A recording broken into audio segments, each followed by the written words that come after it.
an incredibly large difference between weight loss, where you're trying to lose, let's say, 5, 10, 15, or 20 pounds, versus reversing obesity.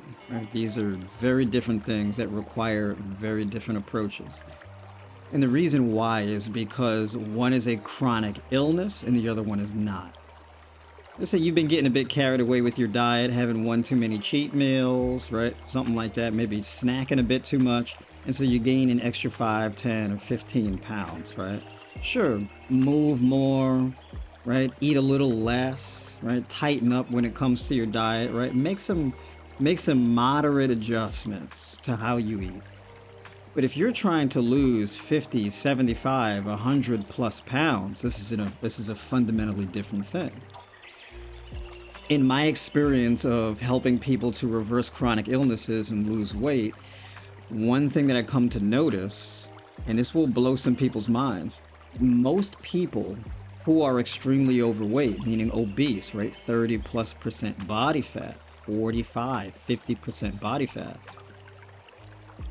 These are people who actually undereat, right?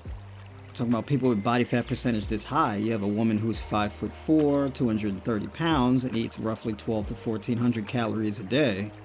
This is massively under eating. So if it was the case of calories in, calories out, where all you had to do is just eat less, mathematically this doesn't check out, because if you are over 200 pounds, you are at least, we're talking bare minimum, burning well over 2,000 calories a day. You're surely not going to be burning less than that, just from the amount of body mass alone that you have and how much work your body has to engage in just to be able to move you around and operate your body at that weight. Now, the thing about calorie cutting the amount of food that you eat, you really got to understand the fact that you don't just cut calories, and calorie cutting isn't really a thing, but I'll get into that a little bit later. But when you eat less, you get less nutrition. So starving your way to your ideal weight is not going to be a viable option when you're trying to lose, 50, 75, 100 plus pounds. Because the thing is that in order to be chronically obese, you would have to develop a metabolic disorder, and metabolic disorders are usually results of vitamin and mineral deficiencies, right? Specifically mineral deficiencies, right? And the top ones are going to be magnesium deficiencies, potassium deficiencies, chromium deficiencies, vitamin D3 deficiencies, right? B vitamin deficiencies, things of this nature. And so, even if you've been overeating, you've been doing the Chick-fil-A and the Arby's, right? Getting the meats, you've been cramming the French fries, etc., having a bunch of oily foods, you can be eating a large amount of food, right? Calorically dense foods, and still have these deficiencies. Because, junk food typically doesn't really have much potassium or magnesium or B vitamins, things of that nature. But they also are depleting of magnesium and potassium, especially foods that are very high in preservatives, sodium, loaded with sodium. That drains your potassium, right? Foods that have all types of added saturated fat and added sugar deplete magnesium, right? So these foods end up being a drain on your body, even hormonally. Let's take, for example, serotonin. Dopamine. This becomes a drain on your serotonin and your dopamine. And this is why also, along with chronic obesity, people also struggle with depression and anxiety, swinging back and forth in a volatile fashion as a result. Now, getting into calories in, calories out. Now, the whole calories in, calories out thing is a myth. The reason why I say that is because there's no such thing as calories in. A calorie is not a piece of solid mass that you consume. A calorie is a measure of thermogenic energy, right? By thermogenic, I mean heat energy. So more heat energy means more caloric burn, right? So there's only caloric output. There is no caloric input. Now, when people talk about having a calorie deficit, what people are really talking about is having a glucose or glycogen deficit, right? That's what people are really talking about. So fundamentally, your body taps into stored fat for energy under certain circumstances. And those circumstances are when your body has a deficit of blood glucose or stored glycogen. So as your stored glycogen depletes in your liver, this results in mobilizing fat to then deploy as energy, converting fat into glucose to serve as a usable form of energy on the cellular level, right?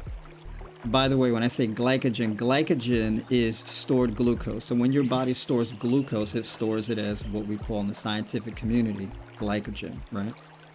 Now, also blood sugar. Your blood sugar has to drop to a certain degree, and as your blood sugar drops, that's when your body deploys fat for energy, because you have to sustain a certain glucose level. Typically this is going to be around the 90, right? But your body regulates your blood sugar so that it doesn't drop too low, right? So ideally you don't want your blood sugar to drop below 70, right? Below 70 is hypoglycemia. Okay. And then of course, when your blood sugar is way too high or perpetually high, you get hyperglycemia, right?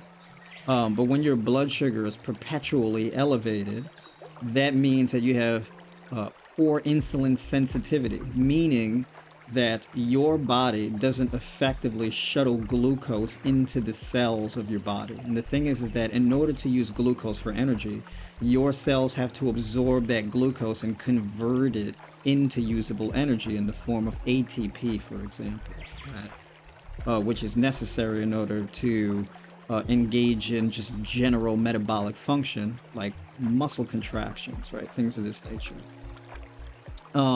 So glucose and glycogen deficit is really what you need in order to tap into stored fat for energy. Now, if you have a metabolic disorder, this would be a variety of things. It can be a hormonal imbalance in the thyroid. So let's say your thyroid is not producing an adequate amount of T4. Then your pituitary gland will then release extra thyroid stimulating hormone, or TSH for short, okay, in order to make your thyroid produce more T4. And that T4 then gets converted into T3, mostly in the liver. Now, this process gets jammed up if you have fatty liver, for example. So if you're diabetic, chances are you have fatty liver, and that process becomes inhibited, right? If you have excessively elevated cortisol, which is a stress hormone, normally your cortisol levels peak in the morning when you first wake up, and then they taper off as you go later into the day. But some people, it actually starts off low and then peaks and climbs as you get later into the day. So you want to reverse that trend, and in order to do that, you actually need the right mineral balance to reset and fix that pattern. Right? And it's usually a result of improving your sleep quality. Right? And of course, in order to improve your sleep quality, you need foods that are rich in magnesium, potassium, zinc, B vitamins, what else? Iron, copper, things of this nature. Tryptophan, which is an amino acid that's a precursor to serotonin, right? And so you need all of these micronutrients to hit your gut in order to stimulate certain processes. And then when you do that, as a result, you get better sleep quality when you make the necessary dietary adjustments. So reversing this metabolic disorder requires you to actually eat more, but eat more of the right foods. Now, if you're cutting the amount of food that you eat, well, you're just making it worse, which is the reason why people perpetually get stuck in chronic obesity and then slip further and further. Poorer sleep quality, poor mood, brain fog, anxiety, depression, etc. And that's because you can't just calorie cut your way out.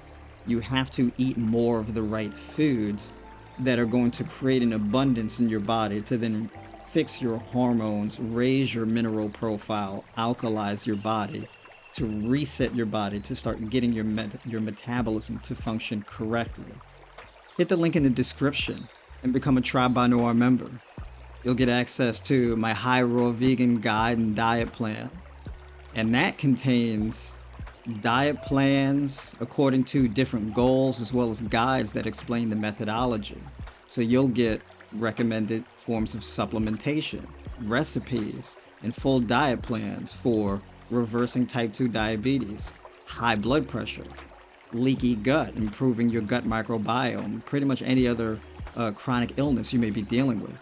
You'll also get access to my mindset and self-development series, where it's a video series where you can engage in various different exercises and things to improve your psychology. You get my training plans that you can do in the gym to build strength and muscle, as well as training plans that you can do at home with just body weight and resistance bands. Additionally, you'll also get access to my support group that I run on Discord.